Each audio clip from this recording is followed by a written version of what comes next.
세상이 다 원마음이다.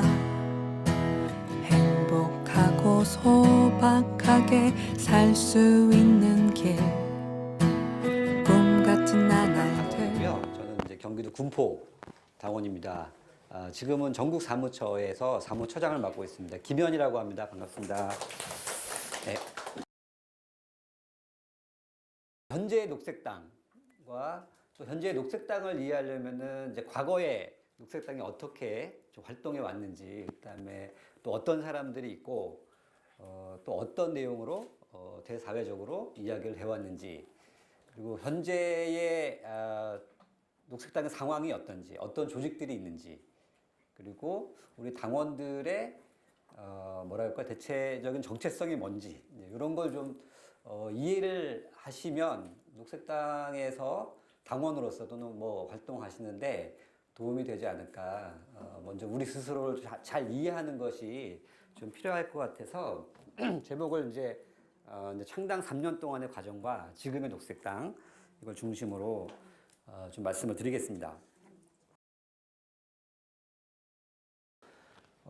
그런 어떤 그 경제 민주화라든지 또 어떤 뭐 분권이라든지 우리 사회의 어떤 그 불평등의 문제라든지 복지라든지 이런 것을 해결할 수 있는 단위는 역시 정치가 아닌가 싶습니다. 그래서 그런 것을 이제 고민했던 사람들이 모여서 녹색당을 좀 만든 거고, 이제 뭐 이전에도 계속 새로운 정치를 이야기하는 분들이 많이 나왔던 것 같아요. 뭐 개인 정치인들이 나왔을 수도 있고 어떤 집단들이 나왔습니다만, 뭐 새롭다라는 것도 사실은 좀 진부한 단어가 돼버렸죠.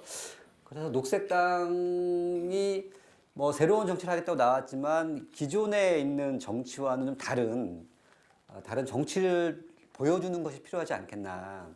초창기의 정신이 아마 좀 그랬던 것이 아닌가 싶습니다. 그래서 단체와의 차이가 뭐냐 이런 걸 많이 묻는데 제가 항상 대답하는 게 있습니다. 거기에 있는 사람들이 다르다. 그러니까 녹색당에 당신들이 있기 때문에 그것이 녹색당이다. 내가 녹색당에 있기 때문에 다른 정당과 다르다. 가령 뭐 노동당이나 정의당이나 뭐 통진당이나 거기에 속해 있지 않는 우리들이 있기 때문에, 바로 이 자리에 있기 때문에 그건 다르다라고 저는 이야기를 하거든요. 그거는 결국 그 정치를 누가 하느냐, 그게 바로 저는 좀 다른 정당과 굉장히 큰 차이라고 생각합니다. 그러면서 어떻게 보면은 좀 이렇게 뭐랄까요, 우리 스스로가 자부심을 좀 가질 필요가 있다. 녹색당에 내가 여기 들어와 있고 또 나는 다른 정치를 좀 원하고 그 정치를 다른 정당과 다르게 좀 해나가겠다라고 하는 그런 사람들이 모여있는 정당이라고 저는 생각하고, 그런 의미에서 저는 녹색당이 앞으로 우리 사회에 보여줄 것은 참 많이 있다. 아직 이제 뭐 한 3년 막 다 돼가는데 아직 뭐 초초 신생 정당이죠. 근데 그래서 그랬기 때문에 보여줄 것이 많이 있다라는 어떤 자부심이 좀 있는 것 같습니다.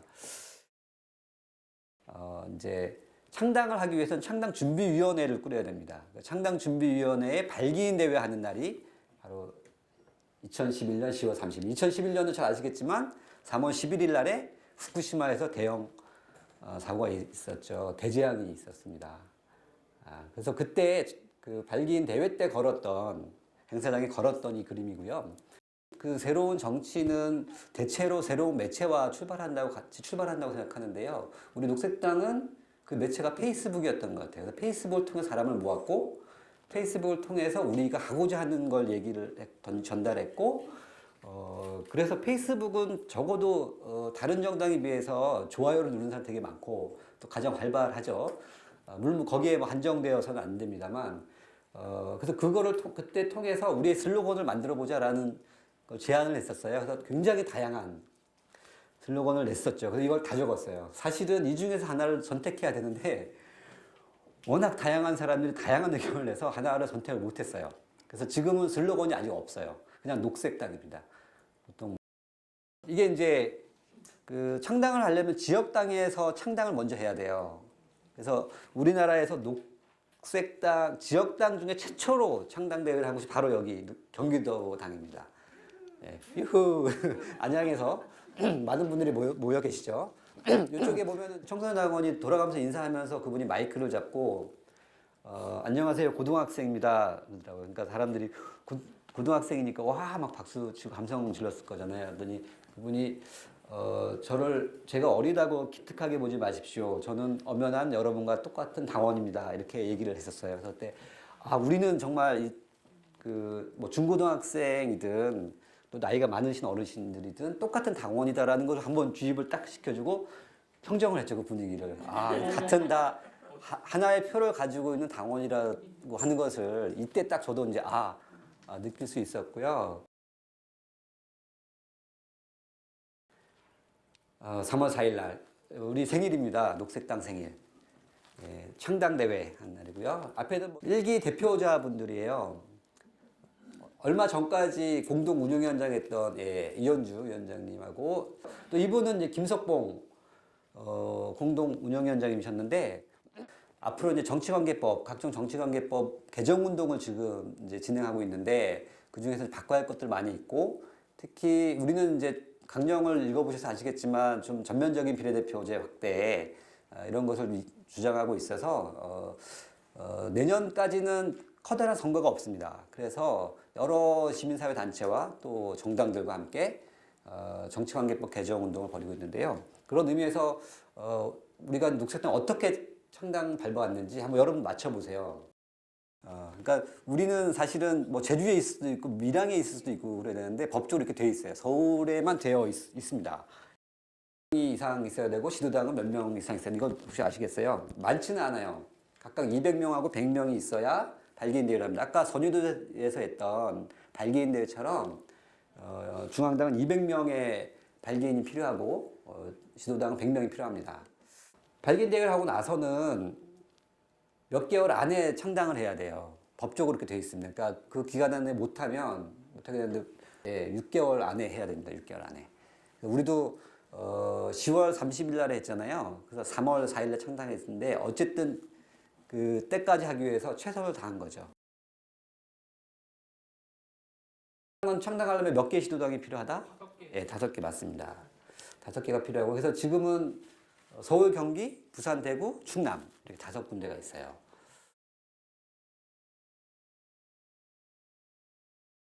시도당은 각각 1000명 이상의 당원이 필요합니다.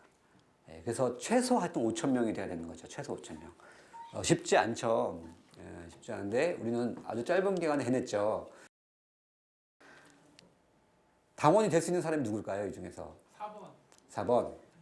대통령은 당원이 될 수 있어요. 나머지는 교사는 당원이 될 수 없고요. 예. 그다음에 공무원도 당원이 될 수 없어요. 18세 고등학생은 왜 안 되죠? 선거권자가 있는 사람, 그러니까 19세 이상의 사람만 당원이 됩니다. 그죠? 근데 우리는 청소년도 당원이잖아요. 그죠? 근데 우리는 열어놓은 거죠, 우리 녹색당은. 그래서 아마도 이렇게 시비를 걸지는 않아요, 선관위나 중앙정부에서. 왜냐하면 자기네들이 이 법이 좀 문제가 있다라고 생각을 하니까 만약 이게 사회적인 문제가 될 수 있고 우리는 이제 시비를 걸어라 그러면 우리가 이길 수 있다라는 생각이 있거든요. 아무튼 여기서는 어쨌든 대통령만 당원이 될 수 있습니다. 요 보기에서는 우리가 이번에 녹색당이 이제 위헌 소송을 판례를 굉장히 멋진 판례를 한 개 남겼죠. 정당법 41조랑 44조의 내용이 뭐냐면 44조 같은 경우에는 일단 답을 보여드릴게요. 2% 이상을 얻어야지 등록 취소가 안 돼요. 법적으로는. 그러니까 2% 미만인 경우에는 등록이 취소됩니다. 그래서 지난 총선 때 우리가 2%못 넘어서 등록이 취소됐잖아요. 그래서 그거에 따라서 그 41조는 뭐냐면은 그렇게 2% 미만인 정당은 똑같은 당명을 쓸 수 없도록 되어 있어요. 그 4년 동안, 그러니까 여기 국회의원 선거까지, 차기 국회의원 선거까지 못 쓰게 되어 있습니다. 그래서 이제 이거는 우리가 소송을 건 거죠. 위헌 소송을 걸었어요.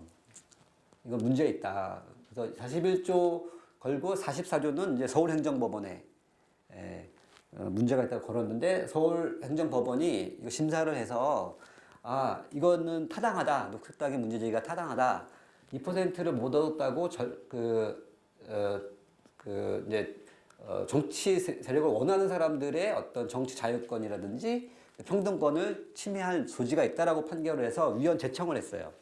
그러니까 녹색당이 위헌 소송한 거랑 서울행정법원이 제청을 또 한 거죠. 그래서 결국에 올해죠. 1월 28일 날 위헌 소송을 한 겁니다. 우리가 위헌 소송을 해서 승리를 한 거죠. 승소를 해서 결국에 이 두 조항은 이제 폐기된 거예요. 지금. 그래서 2%를 못 얻더라도 이제 우리는 그러니까 등록 취소될 일은 없습니다. 다른 정당도 마찬가지죠. 이제 우리 때문에 그렇게 된 겁니다. 그래서 좋은 판례를 남겨서 이것도 여러 이제 뭐 이렇게 법률학자라든지 뭐 전문가들은 어쨌든 그때 축하를 많이 해주셨고 제가 이 현장에 있었는데요. 하여튼 그 참석했던 많은 사람들 환호성을 할 때 환호성을 질렀죠. 어쨌든 이거는 위헌 판결을 받았습니다. 녹색당이 해냈고요. 4월 11일 날 한 달 만에 19대 총선 참여하게 됩니다. 자, 요걸 한번 보시죠. 이게 그때 냈던 공보물이에요. 전체 다 모든 가구에 넣지는 못했어요. 그러니까 워낙 공보물이 비싸기도 하고 또 특별장비를 모았지만 다른데 이렇게 후보자 지원도 해야 돼서 못 만들어서 한 72% 정도 가정에 배포가 됐습니다. 그래서 여기 뭐 아시겠지만 그 후보들 보시면 딱 세 분이 비례 후보로 나왔어요.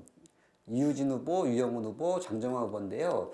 이 세 분 다 그러니까 우리 당의 정체성을 대표할 수 있는 탈핵, 에너지, 농업, 그다음 생명권을 하는데 지금 생각해보니까 절묘하게 우리 당원들이 이렇게 뽑아주신 거더라고요.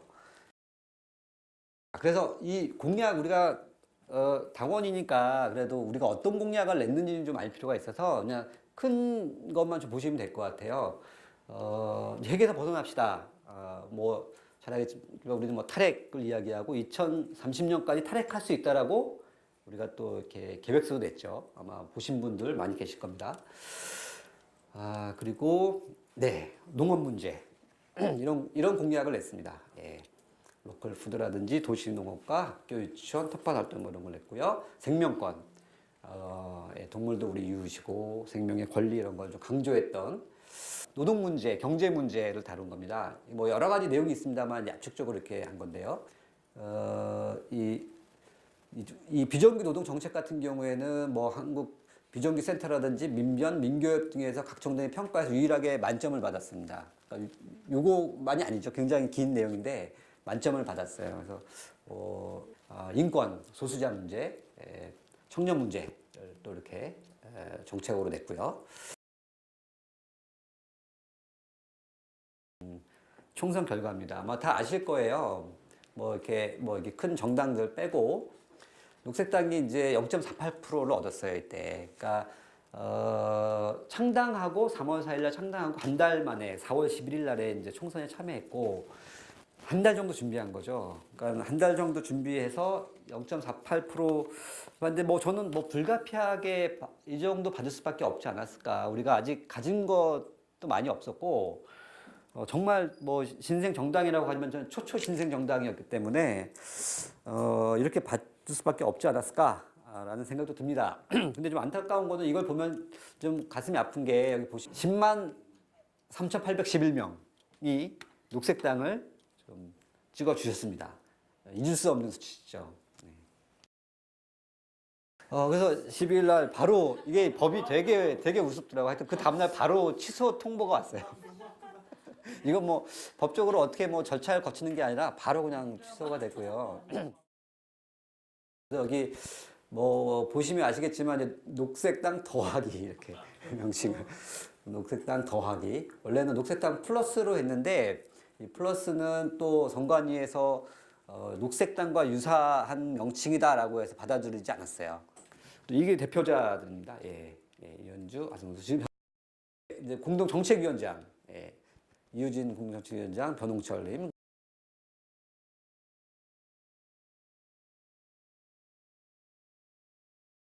선거 때 이제 창당할 때쯤에 막 준비하면서 이제 광화문에서 311시간 햇빛 번쩍 프로젝트를 했어요.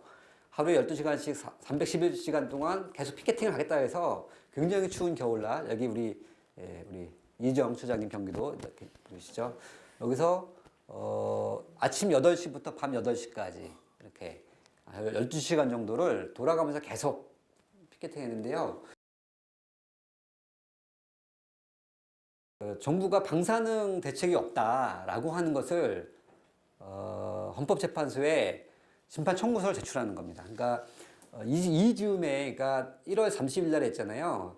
2011년 한 10월, 11월 때 뭐 노원구에 그 방사능 아스팔트가 발견이 되고 그다음에 무슨 인천의 어느 학교에서 방사능이 굉장히 심하게 검출이 되고 부산에 어디에서 검출이 되고 또 고등어 명태 이런 데서 한창 막 세슘이 막 검출되고 하는 그 시기였어요. 그때 막 국민의 불안감이 대단했죠.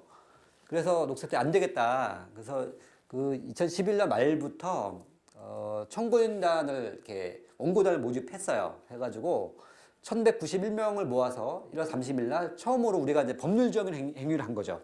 헌법재판소에 이거 좀 심판 좀 해달라고 정부가 전혀 방사능에 대해서 대책이 없다라고 해서 청구를 했던 첫 번째 제 기억으로는 첫 번째 법적 행위죠. 예.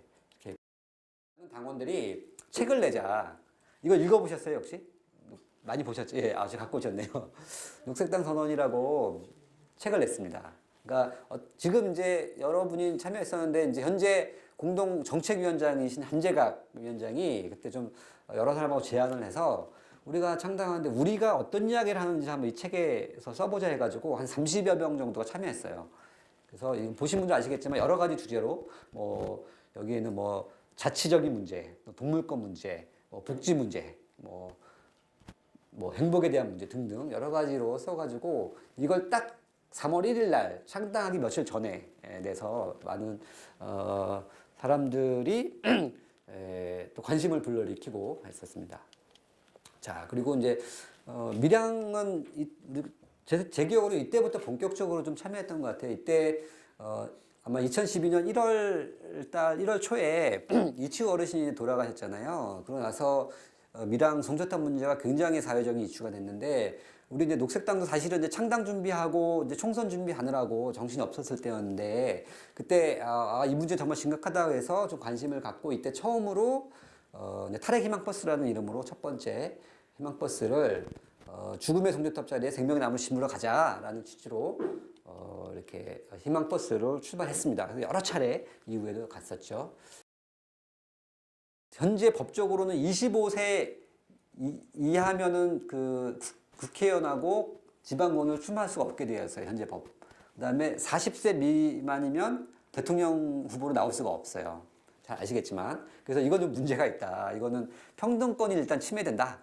그리고 정치의 자유를 침해하는 거다라고 해서 세 분이 그 중에 한 분이 제가 경기당원으로 알고 있는데 세 분이 그때 뭐 23살, 24살 이런 분들이 나도 나가고 싶다 해가지고 제기한 겁니다. 그래서 이거는 위헌 소송을 했고요.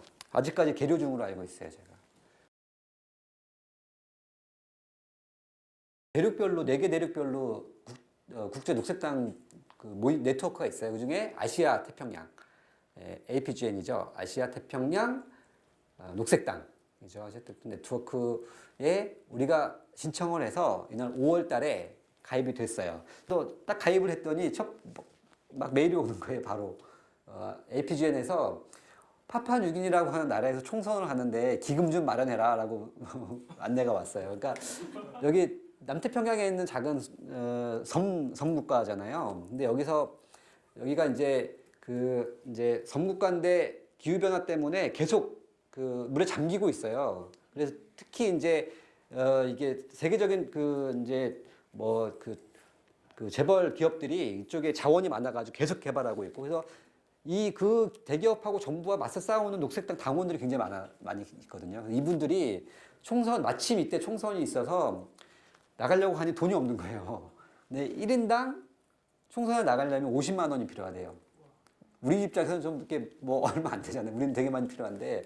그래서 우리가 여러 명 내보낼 수 있도록 도와달라라고 해서 APGN 가입했더니 바로 메일이 또 왔더라고요. 그래서 우리가 그럼 모아주마 해가지고 짧은 시간에 한 120만 원인가 이렇게 모아가지고 한 2분 이상 출마할 수 있도록 도와드렸습니다. 송금도 하고. 이게 참 하여튼 그런 국제적인 네트워크라는 게 굉장히 좋은 게 우리가 어떤 이슈가 있을 때 뭐 유럽의 어떤 녹색당한테 요청을 하면 또 같이 성명도 받고 이렇게 할 수 있고 또 공동 대응할 수 있다는 게 참 좋은 것 같아요. 이전까지는 사실 활동을 많이 못했거든요. 근데 이후에는 이제 국제적 문제가 되게 많잖아요. 그러니까 제 개인적인 생각은 우리가 국내 문제도 굉장히 다양하지만 이 북극곰의 문제, 이 기후변화의 문제 어떻게 해결할 거냐, 어떤 정치 세력이 해결할 거냐. 저는 녹색당이 그 중에 그 해결할 수 있는 어떤 정치적인 집단으로서는 굉장히 뭐 가능성이 있지 않을까. 그래서 그런 네트워크가 필요하지 않을까라는 의미에서 저는 이거 한번 뽑아봤고요. 그 이후에도 뭐 여러 교류는 있었습니다. 청년 녹색당 발족식 하는 거예요. 그러니까 청년 녹색당은 35세 이하잖아요. 우리 당에서는. 그래서 여기 참여연대 건물인데 이때 많은 청년들이 모여가지고 발족하자 해가지고 그때 대표 좀 뽑고 저도 이제 사진 한 건을 찍었습니다. 여기 앞에서. 30년 동안 여기서 유기농 농사를 지었던 분이 하루아침에 4대강을 하겠다고 MB가 밀어붙이려고 해서 3년 동안 싸웠어요, 이 주민들이. 그래서 마을 주민들이 다 떠나고 싸우다 진짜 떠나고 한 4가구가 남아있을 때였을 때, 이때가. 근데 여기가 다 이거를 아스팔트로 깔고 자전거 도로를 만들겠다는 거예요, 공원하고. 그래서 여기는, 그래서 막았죠. 4가족이 막고, 여러 시민사회단체와 또 녹색당도 이때 아마 여기가 8월 1일입니다만, 그러니까 이게 그 8월 6일 날에 행정 대집행이 들어온다고 해서 이게 8월 6일 날 아침일 겁니다. 아침 일찍 제가 여기 이걸 들고 지키러 이제 대집행 지키러 가는 길이에요. 그래서 이때 2주에 8월 1일부터 녹색당이 두물머리로 가자 해서 녹색당 천막을 여기 짓고 일주일 동안 이쪽으로 많이 갔었죠.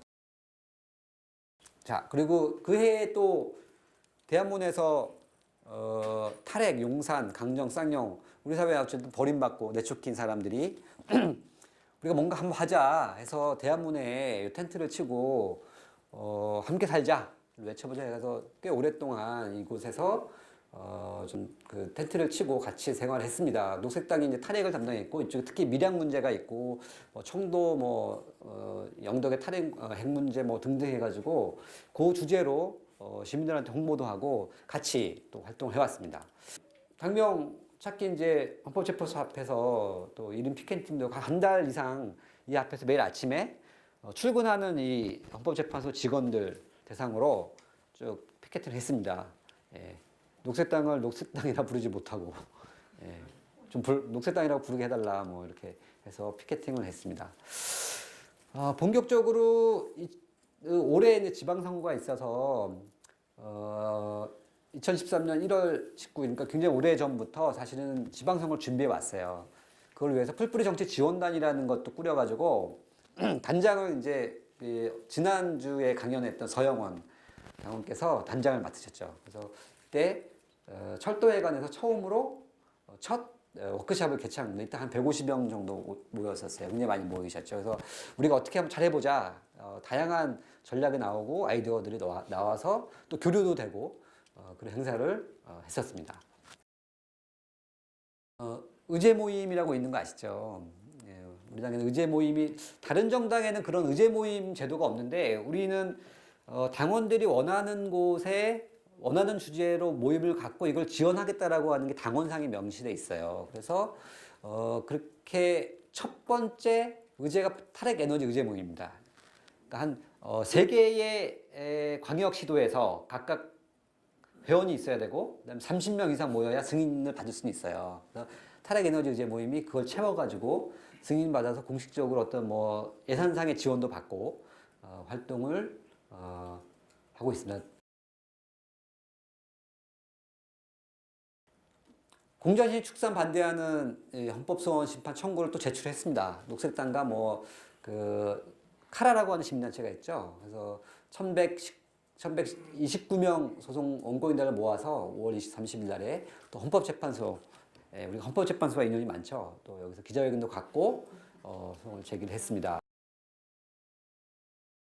여기 새누리도 있고 이분이 새누리고 또 민주당 그 당시에 또 진보신당이었죠 당시에 또 임순대 감독님 또 제가 있었고 이때 국회에서 현재는 동물보호법이잖아요. 근데 동물복지법이라는 이름으로 발의를 처음으로 아마 같이 공동으로 했던 것 같아요. 녹색당이. 그래서 지금 아직도 이렇게 개정이 안 되고 있죠. 그러니까 우리는 더 적극적인 거죠. 동물 보호가 아니라 동물 복지다 이제.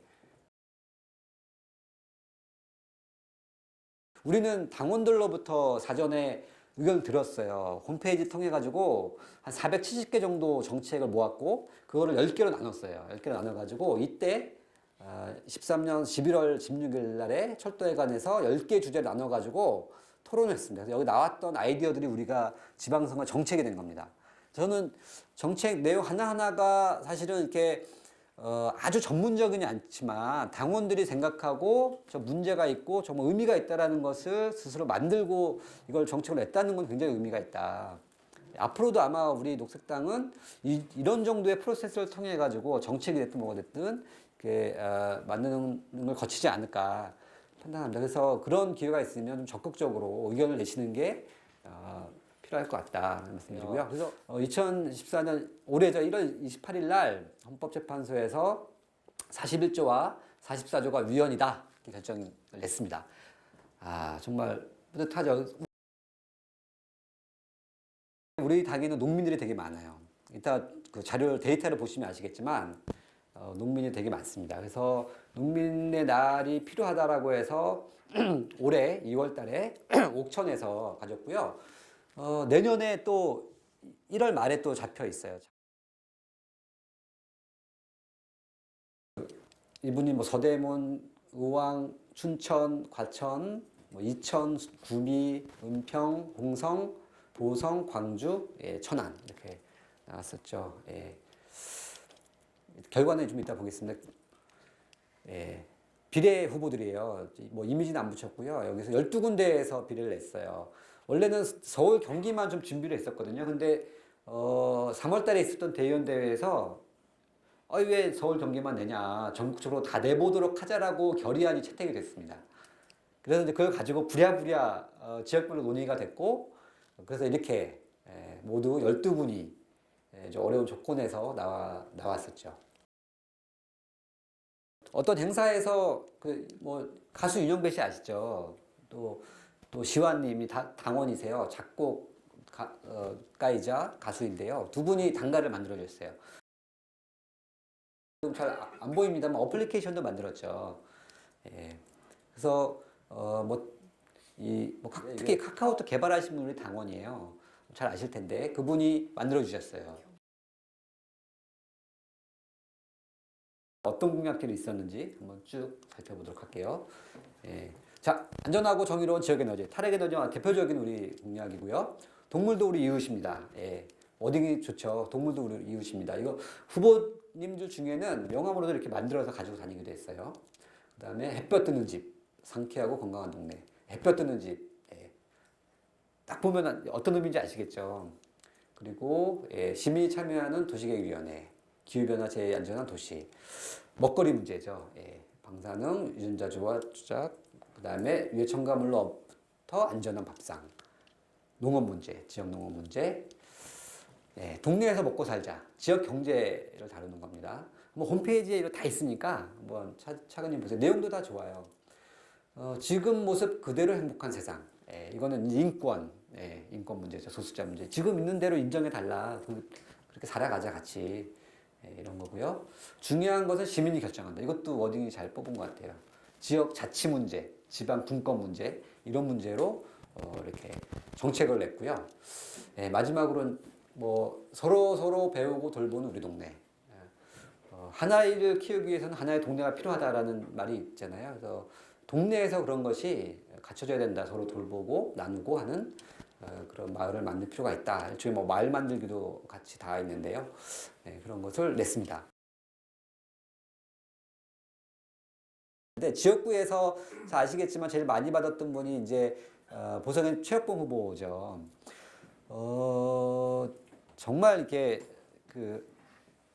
정치 신인이었죠. 아무도 모르는 지역에서 나오리라고 상상도 못한 분이 나와가지고 22%를 얻었어요. 많이 받았죠.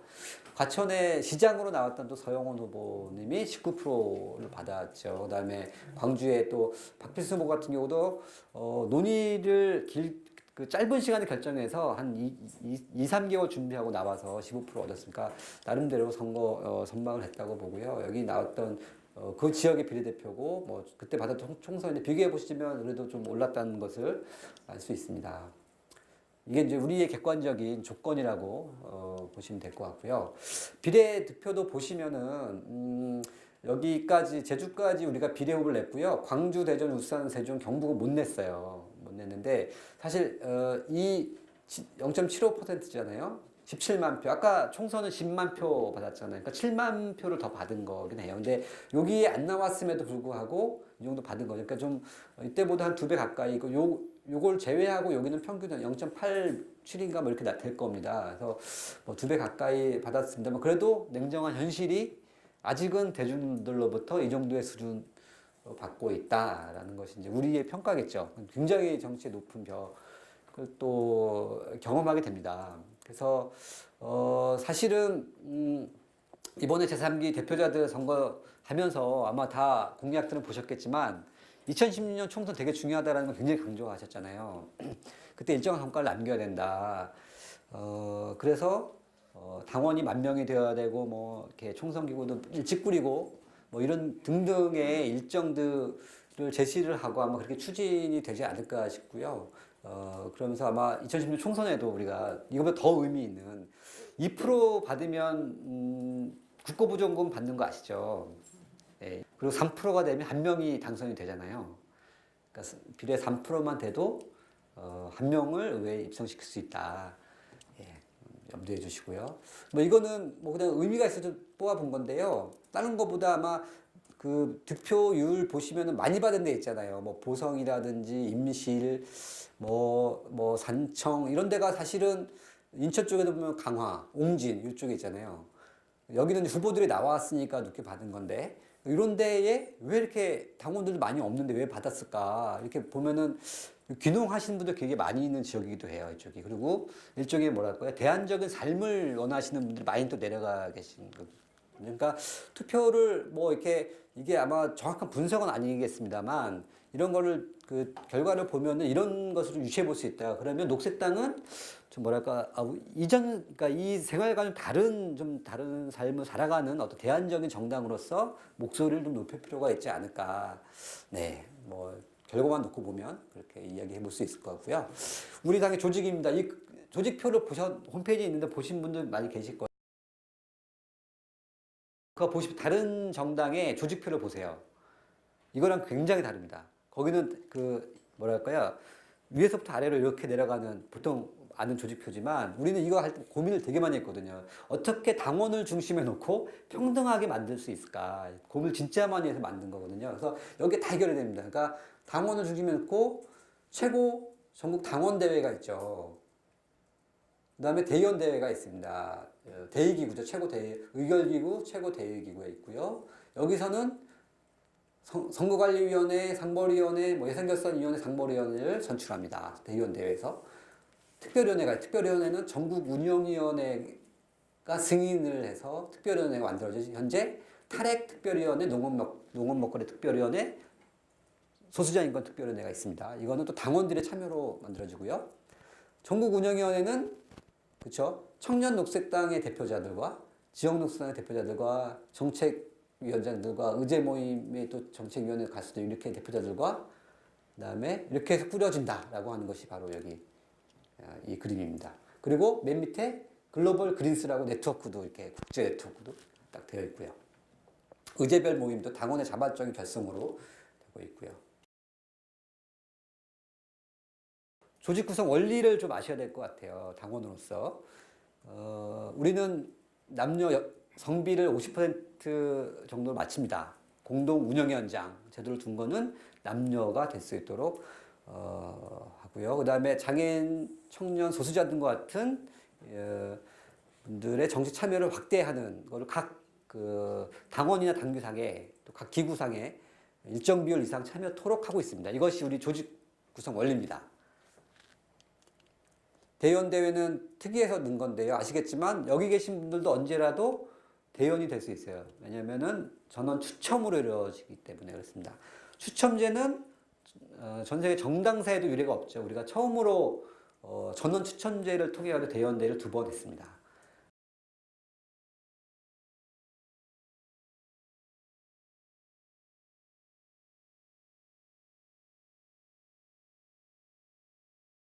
당비 납을 주겠다고 정보를 주신 분이 7월 중순 기준입니다. 5,851명. 제가 오늘 확인해 봤더니 5,997명. 이게 하여튼 당원들이 많아야 인지도가 높아지고 그리고 득표율도 높아지고 또 돈도 많이 모아지고 이게 다 연결되어 있는 것 같아요. 그래서 당원을 얼마나 모으느냐 이게 제가 보기에는 관건인 것 같습니다. 다른 정당인들도 굉장히 놀래요. 보통은 뭐 지금 다른 진보 정당도 물어보면 30% 내외가 아마 여성 당원인 것 같은데 우리는 그 2배 이상 되죠. 그 과반 이상이 돼서. 그리고 이거는 뭐 아시겠지만 평균 연령입니다. 사실 생각보다 높다라고 얘기하시는 분도 있고 뭐 이 정도가 적당하다라는 얘기하시는 분도 있어요. 뭐 판단은 여러분들이 하시고 이거는 뭐 아시겠지만 대충 청년 당원의 수입니다. 1,575명이 35세 이하. 27%인데 적다고 보면 적을 수도 있고 많다고 보면 많을 수도 있는 그러니까 30% 정도 수준인데 생각해보면 굉장히 많은 거죠. 다른 기성 정당에보다는 굉장히 많은 비율입니다. 그 높은 비율이죠. 직업을 쓰는 난이 있어요. 당원 가입하면서 맨 밑에 이 사람 1,700명을 기입하지 않았고 이 사람들 빼고 제일 많이 기입한 게 활동가라고 기입한 사람이 되게 많아요. 우리 정당은 활동가 정당이죠, 일종의. 그죠? 525명 되게 많은 거죠. 웬만한 단체에 다 있다고 보시면 돼요. 그리고 419명은 주부라고 하시는. 역시 여성 정당으로서 주부가 많아요. 419명. 404명은 직장인. 그러니까 직장인이 비율이 적은 거죠. 그러니까 물론 뭐 요 안에는 또 여러 분포가 있겠습니다만 이렇게 되어 있고요. 기타가 아마도 이제 뭐 여기 적혀 있지 않는 직업이나 뭐 이렇게 뭐 무직이나 이렇게 좀 들어가 있는 것 같아요. 363명이고 농축수산업이 249명이 5위입니다. 5위. 적지 않은 수예요. 그러니까 이것도. 그다음에 문화예술이 242명. 또 적지 않은 수죠. 그러니까 우리 이 당원들이 정말 우리 정당의 정체성을 잘 드러내는 정말로. 여기는 대학원생하고 여기 학생 있잖아요. 이게 아마 합치면은 그래도 500명이 넘으니까 이게 아마 학생이 1등일 수도 있다. 그러니까 여성당이고 청년당이고 농민당이다. 또 뭐 이게 이 안에 이 분포도에 딱 나오는 것 같아요. 적지 않은 것 같기도 한데 또 많은 것 같지도 않고. 그렇죠. 그래서 이게 아까 당원 수를 나눠보니까 평균 1인당 평균 6,150원씩 납부를 하시더라고요. 근데 사실은 우리가 당비가 아마 아시겠지만 3,000원부터 내거든요. 그러니까 다른 정당은 보통 특히 진보 정당 같은 경우는 10,000원씩부터 내요. 근데 우리는 이제 특히 이제 청년당원이라든지 뭐 이렇게 주부라든지 이런 분들을 위해서 낮게 책정을 한 거거든요. 그래서도 아마 뭐 관심 있어서 많이 들어오시기도 한 것 같은데 그래서 이거를 좀 이 평균을 좀 올리거나 당원을 많이 확대해야 제가 보기에 월 평균 한 6천 정도가 들어와야 5천에서 6천 정도 들어와야 어느 정도 인원을 상근자를 쓰고 그렇게 활동할 수 있지 않을까라는 생각입니다. 그래서 당원을 관련 인터넷이나 이런 거 보고 많이 들어온다. 온라인 활동이 굉장히 중요한 것 같아요. 그다음에 두 번째가 저는 이게 제일 중요하다고 보는데 지인들이 소개하는 거죠. 이게 사실은 초반에는 이게 1등이었어요. 그러니까 내가 아는 사람이 소개해가지고 동네에 가입한다라가 제일 많았거든요. 그래서 아마 여기 계신 분들이 주변에서 권유하는 것이 굉장히 효과적이다라는 것을 알 수 있을 거예요. 그다음에 언론을 통해서 홍보된 걸 보고 이 정도고 요번에 이제 3기 대표자들입니다. 아시죠? 이유진, 하승수, 김문희, 한재경님. 일반 당원 모으는 게 굉장히 중요하다. 제가 보기에. 그냥 뭐 이렇게 뭐 1만 명이 넘으면 더 좋죠. 근데 이렇게 되어야지 재정이 좀 안정화가 될 것 같아요. 그래서 재정이 돼야 사람을 좀 쓸 수 있잖아요. 재정이 없는 상태에서는 많은 걸 또 못 하더라고요. 그래서 물론 당원들의 재능 기부를 통해서 많이 하거든요. 그러나 어쨌든 그래도 빠듯한 재정에서는 좀 한계가 있는 것 같다. 그리고 실제로 5,000명 당원과 10,000명 당원은 녹색당을 알리는 것에서 다른 것 같아요. 뭐 선거뿐만 아니라 주변에 녹색당을 알리는 데는 인지도를 높이는 데는 또 당원과 비례를 하는 것 같더라고요. 또 뭐 인지도 높이는 거 그런 면에서 굉장히 중요한 것 같다. 지역 녹색당의 역량 강화라고 하는 건데 지역 녹색당 활동이 좀 많이 다양하게 좀 그 기획되고 또 실행이 되고 그래서 녹색당만의 어떤 아이템들 그러니까 이를테면 경기도에서 굉장히 열심히 했던 왜 방사능 안전급식 조례 활동을 했잖아요. 물론 다른 정당에서 채가긴 했습니다만 우리가 열심히 했고 그런 아이템들을 많이 내고 또 지역에서 활동하고 그런 곳에서 당원들의 역량들이 또 지역의 역량들이 쌓이는 것이 아닌가. 그리고 네, 이 뭐 기본소득 탈액 먹거리 등의 정책화 의제화. 예. 이것도 좀 중요할 거예요. 이번에 3기 대표자들이 이런 걸 냈잖아요. 네, 그래서 이런 것을 물론 이견이 있을 수 있을 것 같아요. 여러 가지 정책에 대해서 다 동의할 수는 없겠지만 특히 뭐 기본소득 같은 경우는 이견이 다양한데 이런 걸 어떻게 대중화시켜 정책화할 거냐도 관건인 것 같고요. 또 물론 이거죠. 아무래도 예, 3% 이상 비례투표로 해서 총선에 진입시키는 것이 아마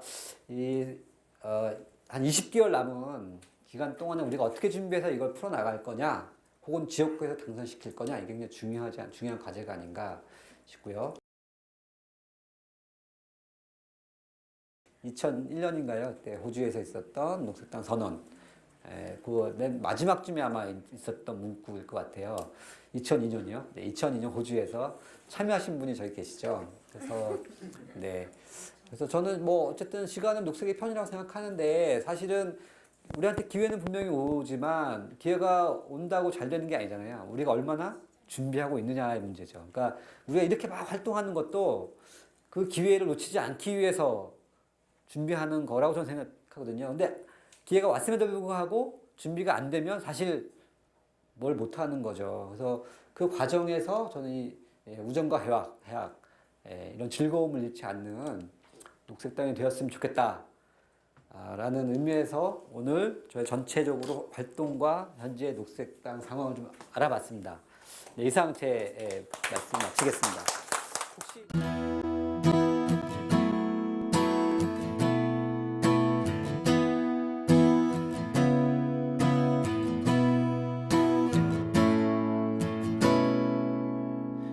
온 세상이 다 온 마음이 다 행복하고 소박하게 살 수 있는 길 꿈 같은 나날들 한가득 설레임 함께 웃고 함께 기쁜 녹색의 같이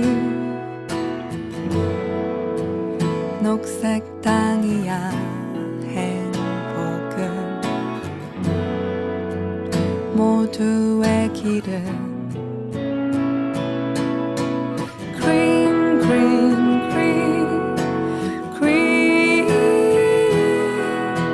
굽이 굽이 굽이 치는 생명의 숨결